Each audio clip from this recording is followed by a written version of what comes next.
আসসালামু আলাইকুম। কেমন আছেন সবাই? আশা করি সবাই ভালো আছেন। আমি আল্লাহর রহমতে ভালো আছি। আজকে একটা রসগজা পিঠের রেসিপি শেয়ার করলাম আপনাদের সাথে। দিয়ে দিচ্ছি 2 কাপ পানি, পরিমাণ মতো লবণ। তো 2 কাপ পানির ভিতরে পানিটা ফুটে উঠলে আমি এখন দেব 2 কাপ আটা, 2 কাপ ময়দা। ফুটন্ত পানিতে দিয়ে নাড়াচাড়া করে ঝুরঝুরে করে আটাটা সেদ্ধ করে নেব। আটাটা সেদ্ধ করার পরে ঢাকনা দিয়ে অনেকক্ষণ সেদ্ধ করব না, তো ফুটন্ত পানিতে নাড়াচাড়া করে সেদ্ধ করে ঢেকে রাখলাম। তো এখন একটা শিরা তৈরি করতে হবে। শিরাটা ঠান্ডা হওয়ার জন্য আগে তৈরি করেছি। তো পানি দিয়ে দিব, পানি দিয়ে দিচ্ছি। পানিটা দেওয়ার পরে দারচিনি এলাচ দিয়ে দিলাম, 1 বাটি চিনি দিয়ে দিলাম। চিনিটা একটু পরিমাণের তুলনায় বেশি দিতে হবে। আটা ময়দা আমি কিন্তু লবণ দিয়ে সেদ্ধ করছি। তো দেখেন একটা শিরাটা চুলায় বসিয়ে দিলাম। তো আটা ময়দা এখন একটা বাটিতে ঢেলে নেব। এটা অনেকটাই গরম, হাত দিয়ে ধরা যাচ্ছে না। চুলাটা ধরিয়ে দিলাম একপাশে। তো শিরাটা ফুটতে থাকবে এখন, আর আমি এদিকে আটা মাজতে থাকবো। একটা ছড়ানো প্লেটে নিয়ে গ্লাস দিয়ে ঘষে ঘষে কিছুক্ষণ মেখে নিলাম। তারপরে ডিপ একটা বাটিতে নিলাম, কারণ এতে ডিম মিশাতে হবে, এজন্য পিছলে যাবে। ছড়ানো প্লেটে থাকলে এজন্য একটা ডিপ বাটিতে নিলাম। তো শিরাটা ফুটে উঠছে, এখন চুলাটা বন্ধ করে দেব। ঠান্ডা হলে সেঁকে নেব। ঠান্ডা হলে সেঁকে নেব।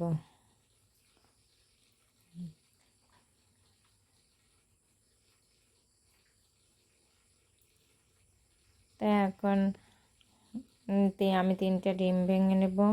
দেশি মুরগির ডিম ছোটো, এজন্য আমি 3টা ডিম নিয়েছি। আপনারা আপনাদের পরিমাণ মতো নেবেন। আমি নিয়েছি, সাথে নিয়েছি 1 প্যাকেট এনার্জি প্লাস বিস্কুট। এটা বেকারি বিস্কুট দিয়ে হবে না, এটা এই কোম্পানি বিস্কুট দিয়ে করতে হবে। আর আমি এনার্জি প্লাস নিলাম। বিস্কুটটা একটু হালকা পানি দিয়ে ভিজিয়ে বাড়তি পানিটা আমি ফেলে দেব।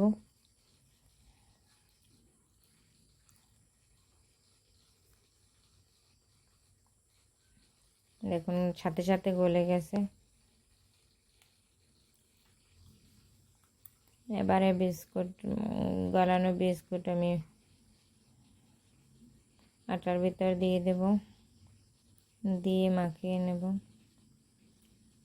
হাত দিয়ে মিশিয়ে নেব ভালোভাবে। মিশিয়ে নেওয়ার পরে আমি কিন্তু এখন ডিম 3টাও দিয়ে দেব। ডিম দিয়ে কষলিয়ে ভালোভাবে মিশিয়ে নেব। ডিম যেন সব জায়গাতেই লাগে। আমি ভালোভাবে পিছলে যাচ্ছে, কিন্তু আমি ভালোভাবে মাখিয়ে নেব। এগুলো আমি 20 মিনিট ধরে মাখিয়ে নিয়েছি সবগুলো। কিন্তু মাখানোর পরে এখন একটা ছড়ানো প্লেটে আবারও নেব। আবারও নিয়ে মাজতে হবে।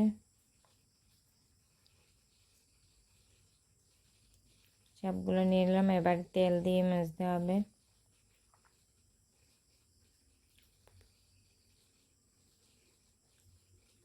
আমার হাতে লেগে যাচ্ছে, দেখুন কতটা নরম। এই নরম কিন্তু এখন আর থাকবে না। তেল দিয়ে মাজলে হাতও ফ্রেশ হয়ে যাবে। এখন অল্প অল্প একটু তেল ঢেলে দিলাম। এরপর 2 একবার ঢেলে দিয়ে এরপরে আর ঢেলে দেব না। হাত ভিজাবো আর মাজবো। বেশি তেল দিয়ে মাজলে সমস্যা হবে, বেশি তেল দেওয়া যাবে না, তাহলে বানানোর সময় পিঠেটা ফেটে যাবে। এখন কিন্তু মাজতে মাজতে কিছুটা আমার হাত থেকে